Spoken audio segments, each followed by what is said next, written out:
What's up, you guys? It is Mike, the real United States champion here, and welcome to 24 days of reviews. And today we are taking a look at one of my childhood favorite wrestlers, Rob Van Dam. I mean, what can I say about Rob Van Dam? The guy was cool. Just in every aspect, he was cool. Just from his attires, to his moveset, to his theme song, his personality inside and outside of the ring. I mean, Rob Van Dam was incredibly chill. So here today on day number 20, I'd like to take a look at RVD. Ironic that it's day number 20 because 420 and stuff like that. Never mind. Anyway, let's get a closer look here at this RVD. Now, this RVD was a exclusive to Toys R Us a few years back. Came in a 2-pack along with Taz, and this is supposed to represent his time in ECW. I do remember when he actually wore this attire, so I think it's pretty cool that they actually made a ECW figure of RVD, even though every figure of him looks like he could be from ECW, but this one in particular I actually remember seeing on ECW. So, enough of my rambling, let's get right into the figure here. Now, standard is to go over articulation, so let's do that. So he can move at the head side to side, and he can move up and down. Arms can move outwards and upwards. You can move at the bicep. You can move at the elbow, swivel the wrist, and hand movement. Waist movement. And then he has the leg, knee, and at the ankle joint as well. Alright, let's get a closer look here at Van Dam. Let me just get to focus if I can. Come on.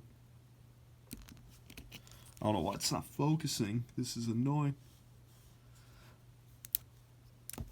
Alright, well, there we go. Okay, so, sorry guys, technical difficulties. Anyway, so yeah, this RVD, this has basically been the head that they've used for a good majority of RVD figures, and I can definitely see him in there. They got his hair length right. You got his signature ponytail, as you can see.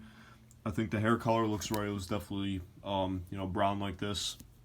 And even though it does look like him, I must say the one thing about this head in particular is that it's so not RVD. Like, he was never really meant to be, like, an angry person. Like, he was always chill, had a smirk, was all confident. And this kind of depicts him as a, angry person, which he wasn't really, like angry all the time. So, kind of ironic that they went with this expression for him. But it still looks good, and they've used it for basically every RVD figure at this point in his career. Now, let's talk about one of RVD's more iconic features about him as a wrestler, and that was his attires. This one, like I said, was showcased on ECW a couple times, and I love the designs that they went with here. For example, the skulls here. Always just loved the cartoonish look, I suppose, of them. It's kind of marked up because I was a kid when I got this, so there's a couple paint chips here and there, but it's not terribly noticeable. As you can see, there has the yin yang. And there's a sun back there. It's a white sun with red, so really cool design. So you can see the blue and green design going down this side. Kind of sucks that it's plain on the back, but there's enough going on in the front. So I think it's a pretty cool attire. Another thing about this figure, which is awesome, is the hands that they gave him, which of course is meant for him to do the signature RVD taunt. Just always really cool, like Rob Van Dam. Like just being able to do that is just a really cool feature for an RVD figure. Kind of sucks that it wasn't on all RVD figures, because that's basically one of the things he's well known for, is that taunt. But then again, the only thing about this is you can't have him hold any chairs or any weapons or anything like that. But, still really cool, and it suits RVD very well. He's got just generic black knee pads, so nothing special about that. And then he has his kick pads here, and it says Van Dam on the sides. So you got that nice detail. There's a closer up at the kick pads. So yeah, this is a great RVD figure. I mean, just just like most of his other figures that he's had in the past.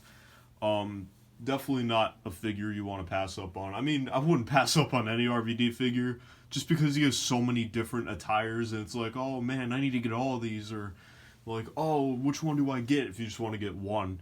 Like, it's kind of hard to make the choice. So, yeah, this would not be a bad choice of an RVD figure if you just want to get one.